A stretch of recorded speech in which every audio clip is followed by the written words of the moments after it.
Hello friends, स्वागत है आप सभी का हमारे YouTube channel study point two point में। और मैं हूं आपके साथ भूपेंद्र कुमार पटेल। आज के इस लेक्चर में हम लोग पढ़ने वाले हैं कि इलेक्ट्रिकल मशीन के बारे में पढ़ेंगे।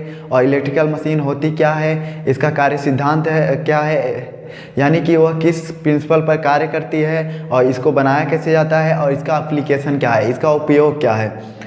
तो ठीक है फ्रेंड्स, हम लोग आगे बढ़ते हैं। लेकिन आगे बढ़ने से पहले बता दें कि मेरा मोटिव जो है पढ़ाने का यहाँ पे सिर्फ ये है कि आपका रिवीजन हो जाए, क्योंकि एग्ज़ाम डेट्स पास में आ गई हैं, इसलिए मैं बहुत ज़्यादा डीपली नहीं पढ़ाऊँगा। सबसे पहले हम देखेंगे कि मशीन है क्या। वह घूर्णन युक्ति जो विद्युत ऊर्जा को यांत्रिक ऊर्जा में या इलेक्ट्रिकल एनर्जी को मैकेनिकल एनर्जी में अथवा यांत्रिक ऊर्जा को विद्युत ऊर्जा में परिवर्तित करती है, मशीन कहलाती है। एक बार फिर से सुन लीजिए। वह घूर्णन युक्ति जो यांत्रिक ऊर्जा को विद्युत ऊर्जा में अथवा विद्युत ऊर्जा को यांत्रिक ऊर्जा में बदलती है, मशीन कहलाती है। मशीन दो प्रकार की होती है। जैसे हमारी धारा दो प्रकार की होती है, एक एसी अल्टरनेटिव करंट और एक होती है डायरेक्ट करंट डीसी। तो उसी प्रकार हमारी मशीन भी दो प्रकार की होती है, एक जो वर्क करती है डीसी पे और एक वर्क करती है जो एसी पे। तो यहाँ पे देखते हैं कि हमारी मशीन कितने प्रकार की, दो प्रकार की है। एक डीसी मशीन, एक होती है एसी मशीन। एक होती है डीसी मशीन, एक होती है एसी मशीन। एसी मशीन क्या है कि एसी मशीन दो प्रकार की हो जाती है, सिंक्रोनस मशीन, एसिंक्रोनस मशीन। लेकिन ये बता दें फ्रेंड्स, ये आपके सिलेबस में नहीं है, ये मशीन सेकेंड में है, लेकिन हम लोग मशीन फर्स्ट पढ़ रहे हैं, तो ये मशीन आपके सिलेबस में नहीं है।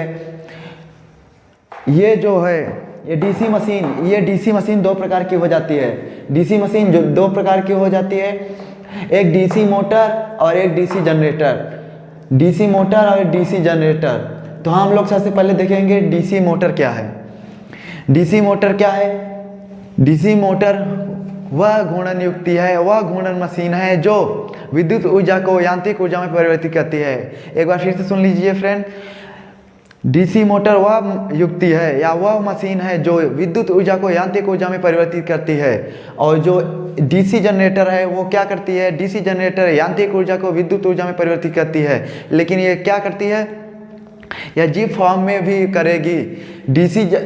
डीसी तो यांत्रिक ऊर्जा को विद्युत ऊर्जा में बदल रही है, यांत्रिक ऊर्जा को विद्युत ऊर्जा में बदल रही है, लेकिन ये डीसी फॉर्म में हमें प्राप्त होती है।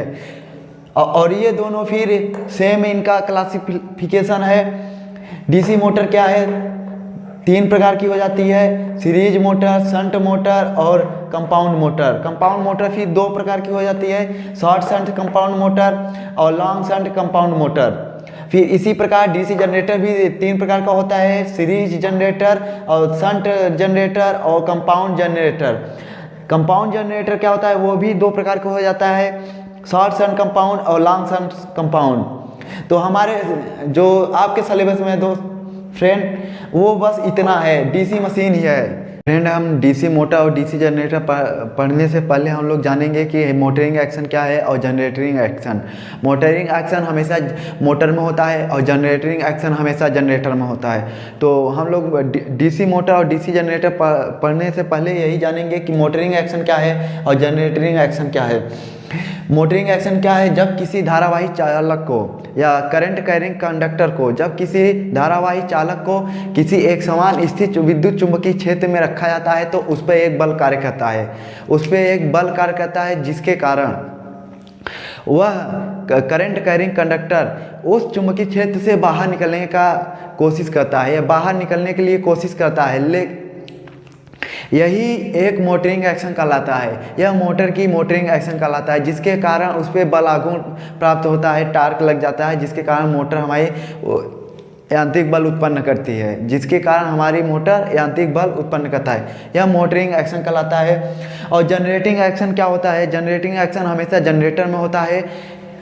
जनरेटिंग जब किसी चालक को किसी एक समान चुंबकीय क्षेत्र में, जब किसी चालक को एक समान चुंबकीय क्षेत्र में कोणीय चाल से घुमाया जाता है तो उस पर फैराडे का विद्युत चुम्बकीय प्रेरण का नियम लग जाता है। उस पर फैराडे के विद्युत चुम्बकीय प्रेरण के नियम के अनुसार उस पर एक विद्युत वाहक बल उत्पन्न हो जाता है। उस कंडक्टर मटेरियल जो रखा गया है एक समान विद्युत चुम्बकीय क्षेत्र में, तो उस पर एक फैराडे के विद्युत चुम्बकीय प्रेरण के नियम के अनुसार उस पर एक ईएमएफ उत्पन्न हो जाता है जिसे विद्युत वाहक बल कहते हैं। इसे जनरेटिंग एक्शन कहते हैं। या इसको इस प्रकार भी कह सकते हैं कि किसी स्थिर चालक को जब किसी घूर्णीय एक समान घूर्णीय चुंबकीय क्षेत्र में रखा जाता है तो उस पर फैराडे का विद्युत चुम्बकीय प्रेरण का नियम लग जाता है जिसके कारण उस पर एक ईएमएफ उत्पन्न हो जाता है।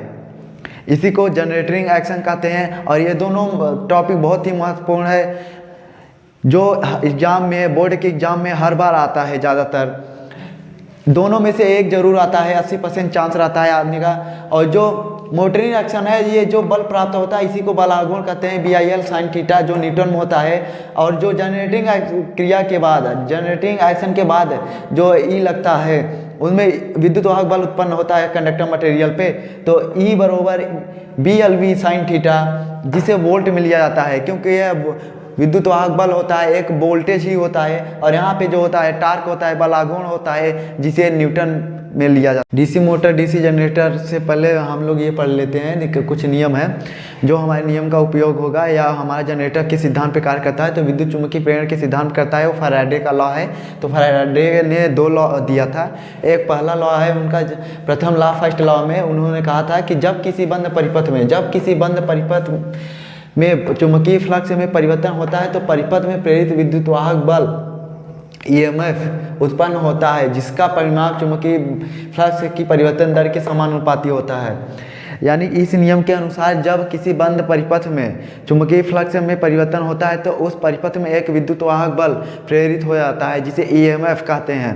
उस प्रेरित विद्युत वाहक बल का मान क्या होता है कि जो फ्लक्स परिवर्तन की दर के डायरेक्टली प्रोपोर्शनल होता है। मतलब EMF प्रोपोर्शनल d∅dt होता है। d∅dt, या जब प्रोपोर्शनलिटी हटाते हैं तो यहाँ पे n आ जाता है। n क्या है, यहाँ पे n वर्तों की संख्या है और 5 फ्लक्स है और t सेकेंड समय के लिए है।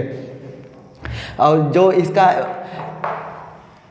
मात्रक होता है वोल्ट में होता है, या इसी को न्यूमैन का नियम भी बोलते हैं। इसी को पहले फैराडे के फर्स्ट लॉ को न्यूमैन का नियम भी बोलते हैं। फैराडे ने सेकेंड लॉ दिया था। सेकेंड लॉ था उनका कि किसी परिपथ में प्रेरित विद्युत वाहक बल अथवा धारा की दिशा सदैव ऐसी होती है कि वह उस कारण का विरोध करती है जिससे वह स्वयं उत्पन्न होती है। इस नियम को इस प्रकार समझा जा सकता है कि किसी परिपथ में उत्पन्न विद्युत वाहक बल EMF अथवा धारा उस कारण का विरोध करती है जिस कारण वह स्वयं उत्पन्न होती है। इसे लेंज लॉ भी कहते हैं, इसे लेंज का नियम भी बोलते हैं। EMF माइनस, यहाँ पे माइनस जो है ये सिंबल, माइनस सिंबल ये दिखा रहा है कि ये उस कारण का है, मतलब इसका अपोज करता है क्योंकि इसी के कारण यह उत्पन्न होता है ना EMF। d∅dt फ्लक्स के कारण EMF उत्पन्न होता है, इसलिए ये माइनस में दिखाता है वोल्ट। और इसका क्या मात्रक होता है, वोल्ट ही होता है। फैराडे के नियम संबंधी के अलावा जो उन्होंने 2 नियम दिया, उसके अलावा भी 3 नियम है जो हमारे इस चैप्टर में प्रयोग होने वाले हैं, या जिन पे डीसी या मोटर अथवा जनरेटर काम करते हैं, वर्क करते हैं। वो नियम है, 3 नियम और हैं, तो उनको पढ़ लेते हैं। पहले फ्लेमिंग के दाएं हाथ का नियम जो जनरेटर के लिए कार्य करता है, जो जनरेटर जो वर्क करता है वो फ्लेमिंग के दाएं हाथ के नियम पर ही वर्क करता है। और जो फ्लेमिंग के बाएं हाथ का नियम है इस पे मोटर वर्क करती है। और जो मैक्सवेल का दक्षिणावर्ती पेंच का नियम है इस पे चुंबकीय बल रेखाएं ज्ञात किया जाता है। इसी नियम के से फ्लेमिंग के दाएं हाथ का नियम यह कहता है कि जब हमारे दाहिने हाथ के तीनों अंगुलियां परस्पर, जो अंगूठा है और उसके पास वाली दोनों परस्पर अंगुलियां, तीनों को परस्पर एक दूसरे के लंबवत फैलाया जाए, इस प्रकार फैलाया जाए कि इनके बीच में 90 डिग्री का कोण हो, तीनों के बीच में 90 डिग्री का कोण हो। तो हमारा जो अंगूठा है ये v वेग को, वेलोसिटी को दर्शाता है, और जो ये b है ये चुंबकीय क्षेत्र को दर्शाता है। तो हमारी जो थर्ड उंगली है ये क्या करेगी, ये उस कंडक्टर में उत्पन्न होने वाले धारा को दर्शाती है। ये धारा को बताती है और ये चुंबकीय क्षेत्र को, और ये अंगूठा क्या करता है, ये वेलोसिटी को बताता है। तो इस पर हमारे फ्लेमिंग के दाहिने हाथ पे ही जनरेटर का वर्किंग सिद्धांत होता है, जो वर्किंग प्रिंसिपल होता है जनरेटर का, वो फ्लेमिंग के दाहिने हाथ पे ही आधारित होता है।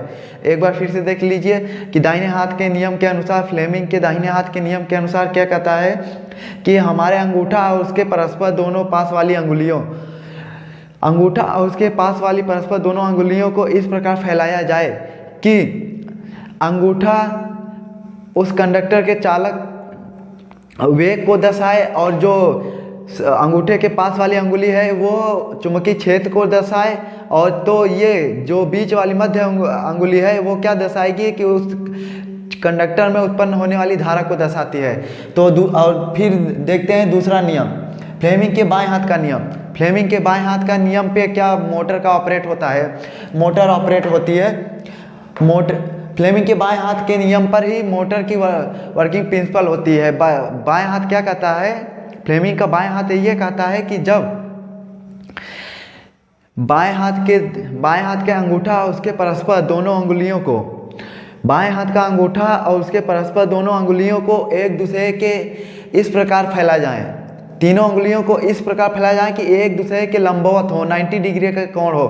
तो क्या होता है कि जो ये है, ये सबसे नीचे वाली उंगली यानी बीच वाली उंगली क्या दर्शाती है, धारा की दिशा, कंडक्टर में बहने वाली प्रवाहित होने वाली धारा की दिशा।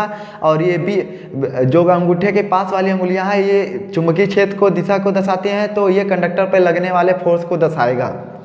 ये क्या है, अंगूठा कंडक्टर पे लगने वाले फोर्स है, बल आघूर्ण को दर्शाता है, बल को दर्शाता है। एक बार फिर से देख लीजिए, फ्लेमिंग के बाएं हाथ के नियम के अनुसार क्या होता है कि जब हमारे बाएं हाथ के तीनों अंगुलियां परस्पर, जो अंगूठा और उसके पास वाली दोनों अंगुलियों को इन तीनों को परस्पर इस प्रकार फैलाया जाए कि जो मध्यमा अंगुली है या मध्य के बीच की अंगुली है वो धारा, कंडक्टर में बहने वाली प्रवाहित होने वाली धारा की दिशा, और जो ये अंगूठा के बीच वाली बगल वाली अंगुली है, पास वाली अंगुली, ये क्या करे, ये चुंबकीय क्षेत्र की दिशा दर्शाए। तो ये अंगूठा क्या दर्शाएगा, उस कंडक्टर पे लगने वाले फोर्स को दर्शाता है। तो हमारे बाएं हाथ के नियम पे मोटर का प्रचालन सिद्धांत होता है, और जो दाहिने हाथ का नियम होता है वो जनरेटर का प्रचालन सिद्धांत होता है। तो लेकिन ये थर्ड जो लॉ है, मैक्सवेल का दक्षिणावर्ती पेच का नियम, मैक्सवेल का दक्षिणावर्ती पेच के नियम पे चुंबकीय बल रेखाएं ज्ञात किया जाता है। यदि मान लीजिए किसी कंडक्टर मटेरियल में करंट दी जाती है तो उसका चुंबकीय क्षेत्र किस दिशा में उत्पन्न होता है, उसको ज्ञात करने के लिए मैक्सवेल ने नियम दिया था। यह नियम यह कहता है कि इस नियम के अनुसार, मैक्सवेल का दक्षिणावर्ती पेच के नियम के अनुसार, जब किसी स्क्रू गेज को, स्क्रू गेज यानी कि जिसको स्क्रू ड्राइवर बोलते हैं, स्क्रू ड्राइवर या पेचकस बोलते हैं, पेचकस को धारा की दिशा में, जिस तरफ कंडक्टर में धारा प्रवाहित हो रही है उस तरफ पेचकस को इस प्रकार घुमाया जाए कि जो उसका नोक हो, पेचकस का नोक या स्क्रू ड्राइवर का जो नोक हो वो धारा की दिशा में हो। तो हमारा जो फोर्स लगता है, अंगूठा उसके पास वाली अंगुलियां, ये चुंबकीय दिशा को दर्शाती हैं, चुंबकीय बल रेखाओं को दर्शाती है। उस कंडक्टर में प्रवाहित होने वाली धारा के कारण उत्पन्न चुंबकीय बल रेखाओं को दर्शाती है। फ्रेंड, इस लेक्चर में बस इतना ही। मिलते हैं फिर अगले डीसी मशीन के साथ अगले लेक्चर में। तब तक के लिए जय हिंद।